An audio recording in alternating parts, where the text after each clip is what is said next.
السلام علیکم، میں ہوں آپ کا ہوسٹ نجم۔ جہازوں کا گرنا، ہندوستان کا اپنے ہمسایوں بشمول پاکستان کو تنگ کرنا، جراثیموں کی بدولت فکر مند رہنا، وقتی مشکلات سے گزرنا، یہ سب باتیں ہو چکی ہیں۔ آج ہم بات کریں گے ایک معتبر شخصیت کی، بر صغیر کے ایک بہادر اور دلیر سپوت کی، ایک مسلمان نڈر بادشاہ کی، شجاعت سے بھرپور ایک سپہ سالار کی، خوف سے بالا تر سلطان کی، جنہوں نے کئی بار انگریزوں کو اور ان کے ہمدردوں کو جنگ کے میدان میں شکست دی۔ وہ شخصیت جو ہر پاکستانی کا ہیرو ہے، بر صغیر کے مسلمانوں کا رول ماڈل ہے۔ ہم باتیں کریں گے اس شخص کے بارے میں جنہیں انگریزوں، ہندوؤں اور مسلمانوں نے بہت سراہا، لیکن RSS انہیں ہندو دشمن کے طور پر بدنام کر رہے ہیں۔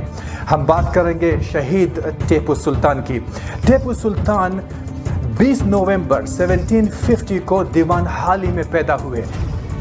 موجودہ دور میں یہ بنگلور کا ایک مقام ہے جو بنگلور شہر سے تقریباً 33 کلومیٹر میں واقع ہے۔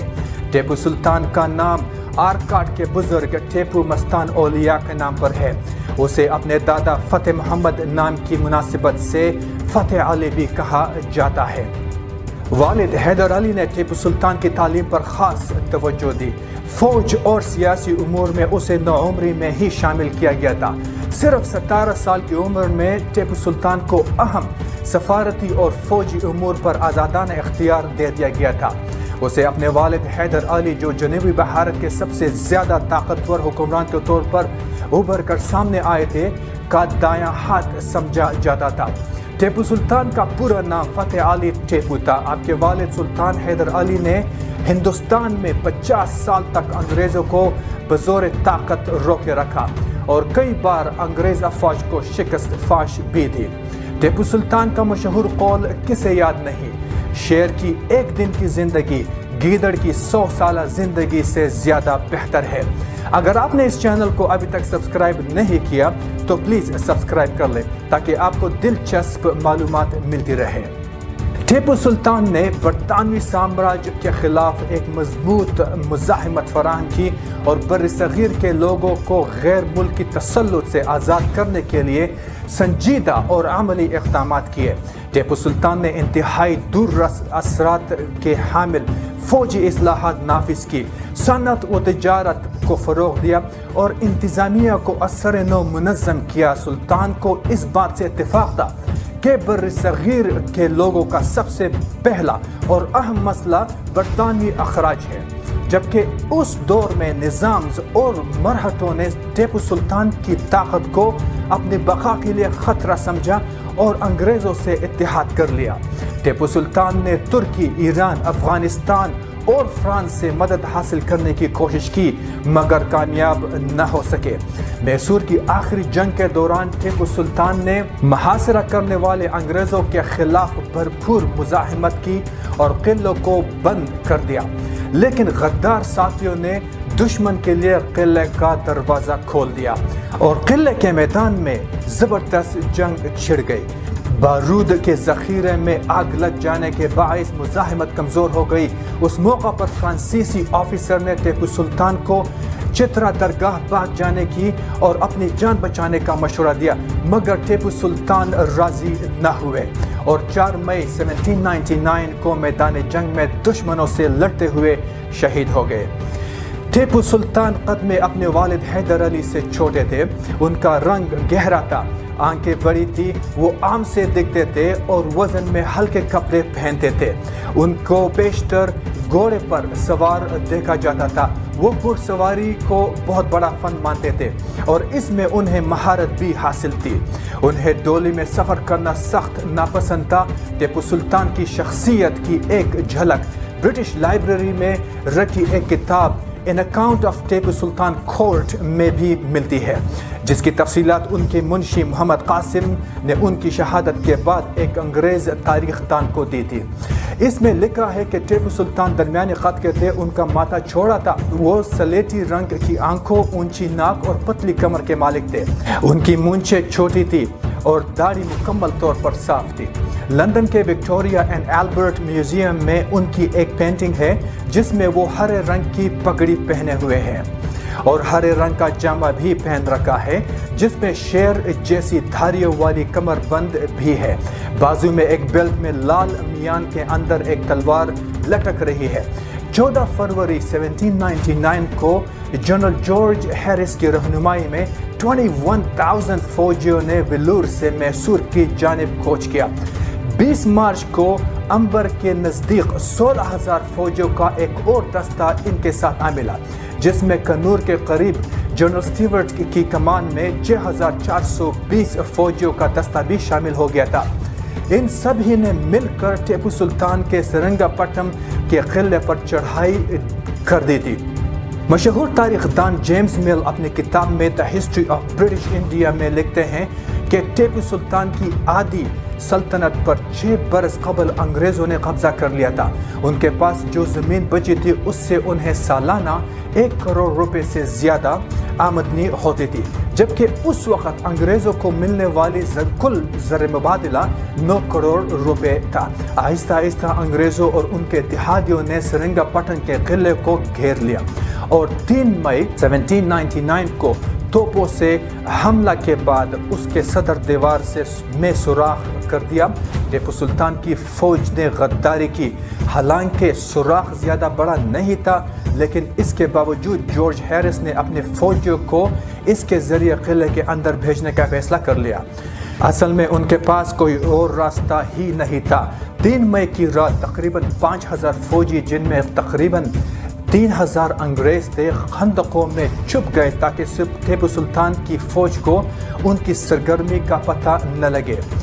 جیسے ہی حملے کا وقت نزدیک آیا، ٹیپو سلطان سے غداری کرنے والے شخص میر صادق نے اپنے فوجیوں کو تنخواہ دینے کے بہانے پیچھے بلا لیا۔ ایک اور حوالے سے خبر ہے کہ ٹیپو سلطان کے ایک کمانڈر ندیم نے تنخواہ کا مسئلہ کھڑا کر دیا تھا، اس لیے دیوار کے سوراخ کے پاس تعینات فوجی بھی ان کے پیچھے چل دیے۔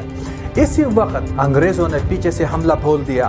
اس درمیان سلطان کے ایک بہت وفادار کمانڈر سعید غفار انگریزوں کے توپ کے گولے سے شہید ہو گئے۔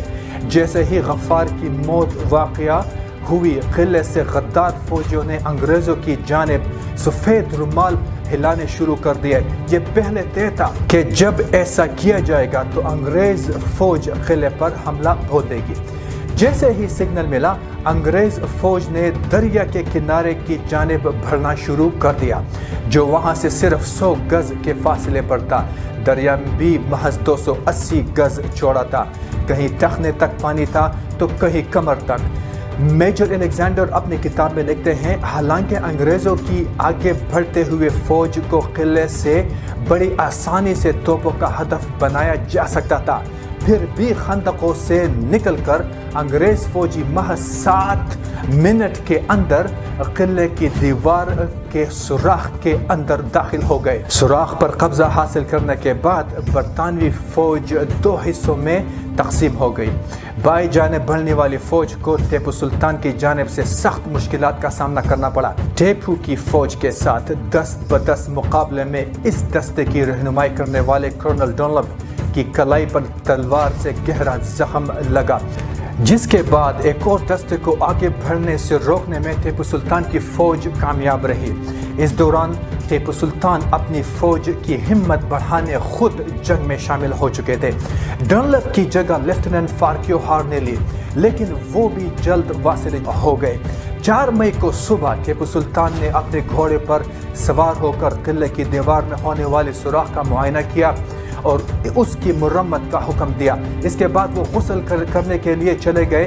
صبح ہی ان کے نجومی نے آگاہ کر دیا تھا کہ وہ دن ان کے لیے اچھا نہیں ہے، اس لیے شام تک انہیں اپنے فوج کے ساتھ رہنا چاہیے۔ غسل کے بعد ٹیپو سلطان نے غریبوں میں پیسے بانٹے۔ چینا پٹنا کے ایک پجاری کو انہوں نے 1 ہاتھی